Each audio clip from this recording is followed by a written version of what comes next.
ওই পাশের বাড়ির লোক কি ভাবলো, সামনের বাড়ির লোক কি ভাবলো, এই ভাবতে ভাবতে আধা বসন্ত পার হয়ে গেল।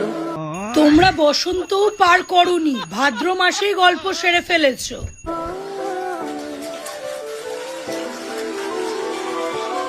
মুদ্দিখানের পাটকাঠিটাকে দেখো, এমন করছে যেন বিশ্বযুদ্ধ জয় করে ফেলেছে, দুটো বউকে প্রেগনেন্ট করে। নিজেকে কি আরমান মালিক ভাবছো দাদা ভাই? হ্যাঁ, বিয়ে করেছে বলে অনেকের অনেক প্রবলেম, কিন্তু তোমাদের এত কিসের প্রবলেম আমি বুঝতে পারছি না।